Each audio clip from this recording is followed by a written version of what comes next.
Olá, meus irmãos, que a paz do Mestre Jesus esteja em nossos corações. Vamos continuar o estudo do Livro dos Médiuns, a partir do capítulo 6, item 100, questão 8. São questões propostas aos espíritos, tá bom? Vamos lá? Questão 8. Se a visão dos espíritos é inconveniente, por que é permitida em certos casos? É para dar uma prova de que não morre tudo com o corpo e que a alma conserva a sua individualidade depois da morte. Essa visão passageira basta para dar essa prova e atestar a presença de vossos amigos perto de vós, mas não tem os inconvenientes da permanência. Então é assim: algumas pessoas têm a capacidade de vidência. Algumas pessoas em estados especiais também conseguem ver espíritos, mas só por alguns instantes. Isso serve para quê?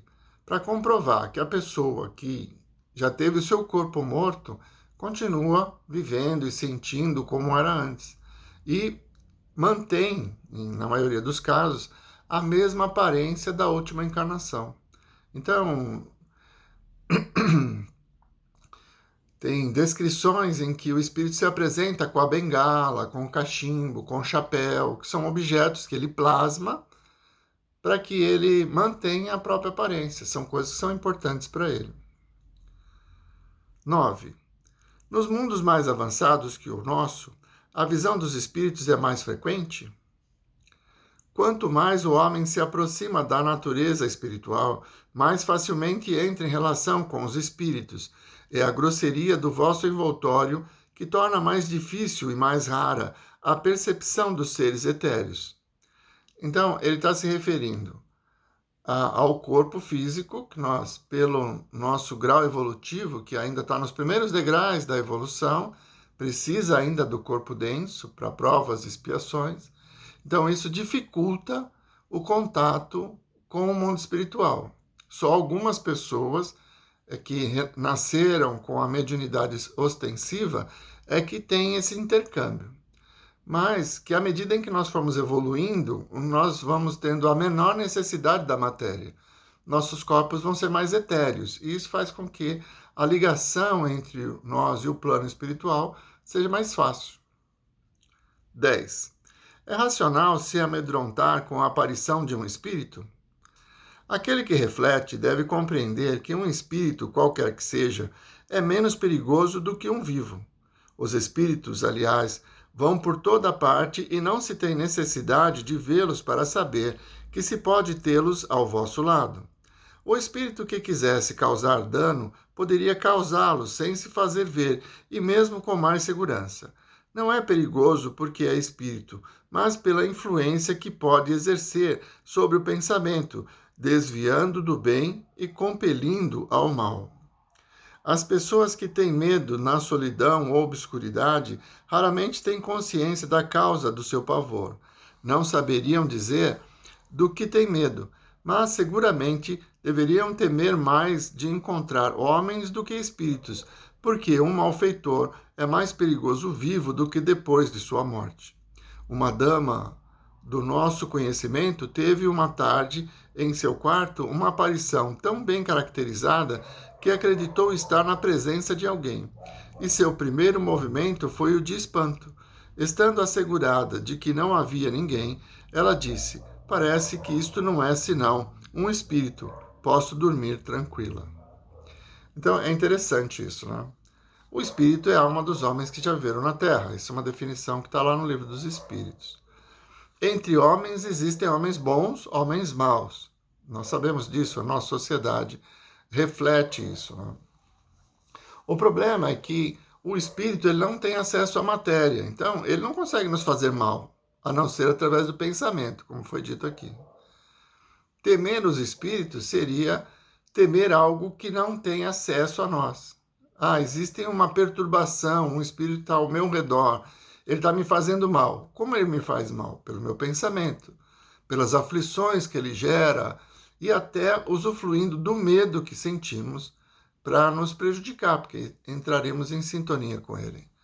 Então, um espírito não pode nos fazer mal materialmente. Ele me agrediu, ele vai me matar. Não vai. O espírito vai nos influenciar pelo pensamento, nos trazendo ideias para que hajamos de uma forma que nos prejudique. E o medo é uma porta de entrada.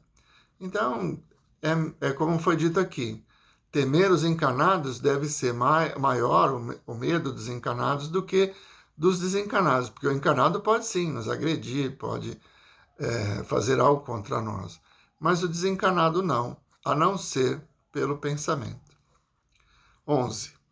Aquele a quem um espírito aparece poderia iniciar uma conversação com ele? Perfeitamente, e é mesmo o que se deve sempre fazer em semelhante caso, perguntando ao espírito quem é, o que deseja e o que se pode fazer para ser-lhe útil. Se o espírito é infeliz e sofredor, a comiseração que se lhe testemunha o alivia. Se é um espírito benévolo, pode vir com a intenção de dar bons conselhos. Nesse caso, né, bons conselhos. Muito bem. Então, o espírito, você consegue ver o espírito. Tem um filme, não vou lembrar o nome do filme, mas os espíritos apareciam para o menininho. E ele tinha muito medo e fugia e estava sendo tratado por um psicólogo. Mais tarde a gente descobre que o psicólogo também estava desencarnado, né? Que estava ajudando ele. Mas à medida em que ele compreende o fenômeno e passa a se identificar, né? No caso da menininha, a menininha queria avisar que a mãe estava envenenando a outra filha, que ela já tinha sido envenenada e que a mãe estava envenenando a outra filha. Quando ele atende o desejo dela e denuncia a mãe, ele se liberta. Então, aí o espírito que estava perturbando ele, vamos dizer assim, deixa de perturbá-lo, porque atendeu a necessidade dele. Então, se nós tivermos essa experiência, eu estou vendo um espírito, pensamos positivo, verifiquemos o que podemos fazer em seu favor. Mesmo que ele nos odeie, que ele tenha a vontade de nos prejudicar e esteja se tornando visível para nos amedrontar, se nós oferecermos a ele a caridade, a fraternidade e a confiança em Deus de que ele não pode nos fazer o mal, ele vai sentir algo positivo. E se ele não tem a sintonia que precisa para nos prejudicar através do pensamento, ele vai embora. Então, essa instrução que ele nos traz é bem clara. Não tenha medo. Se você está vendo um espírito, é porque algo de bom vai acontecer para ele ou para você. Ele vai te ensinar algo, se for um espírito que vem nos dar conselhos, nos consolar, nos incentivar ao nosso trabalho, ou ele necessita de algo de você e você pode oferecer a ele uma prece, um bom pensamento, até ajudá-lo a se comunicar com um familiar. Às vezes é esse o problema. Então, levar um recado. É lógico que isso tem que ter muito cuidado, né? O Anselmo fala muito disso, que o médium vidente ele tem que ter muito cuidado, porque a vidência é para ele. Então, muitas coisas são mostradas ao médium vidente e que não devem ser reveladas, mas é só para orientar o médium para que ele possa fazer o bem. Então, tem que ter cuidado também. Nesse caso, como o espírito pode responder? Às vezes o faz por meio dos sons articulados, como faria para uma pessoa viva, ou mais frequentemente a transmissão de pensamentos. Então, o espírito vai responder se nós conversarmos com ele através do pensamento, sim. Alguns casos muito raros, existem médiuns audientes, né, em que o espírito fala e o médium escuta. Mas tudo isso é pelo fluido cósmico universal, ele não tem mais o sistema fonético, né? Por isso que é preciso ser médio audiente para ouvir, porque nós não vamos ouvir como vocês estão me ouvindo agora. Agora vocês me ouvem porque a minha voz faz vibrar o som, que vai vibrar o tímpano, e aí você nos ouve. Mas o espírito desencarnado, ele não consegue fazer isso. Então, o médio audiente, ele ouve, mas não pelos meios físicos, né? Vamos chamar assim. É possível que ele responda pelo pensamento e você vai ter a ilusão ou a ideia de que ele fala com você, como eu falo com você agora através desse equipamento aqui. 12. Os espíritos que aparecem com asas, as têm realmente, ou essas asas não são mais do que uma aparência simbólica? Os espíritos não têm asas, delas não têm necessidade, uma vez que podem se transportar para toda parte como espíritos. Aparecem segundo o modo com o qual querem sensibilizar a pessoa a qual se mostram. Uns aparecerão com o traje vulgar, outros envolvidos em roupagens, alguns com asas, como atributo da categoria de espíritos que representam. Imagina uma pessoa católica que está passando por um problema e um familiar, um espírito familiar, deseja ajudá-la. Se ele se apresentar como um espírito familiar, ela vai ter medo, porque tem medo de pessoas mortas, né?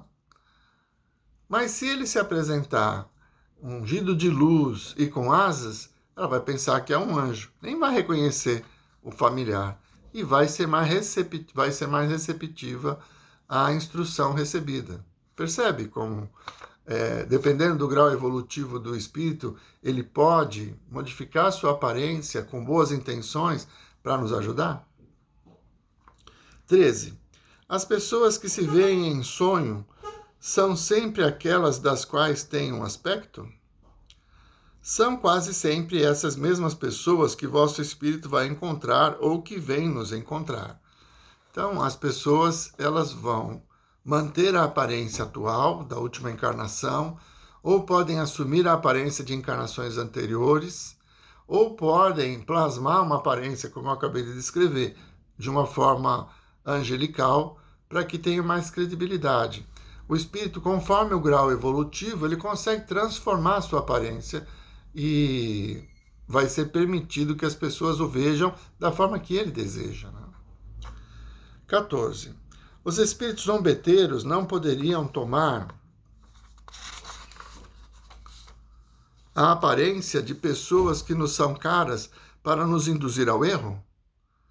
Não tomam aparências fantásticas senão para se divertirem a vossas custas, mas há coisas com as quais não lhes é permitido brincar.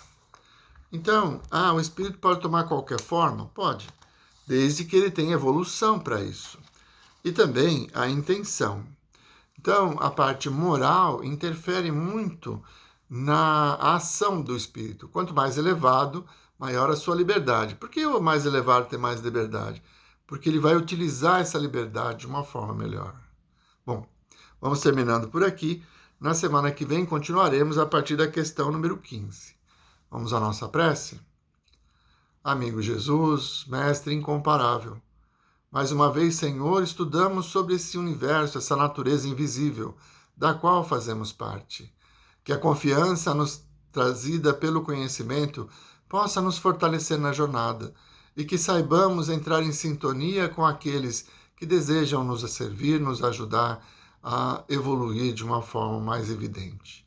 Muito obrigado, Senhor. Muito obrigado, meus irmãos. Uma boa semana a todos.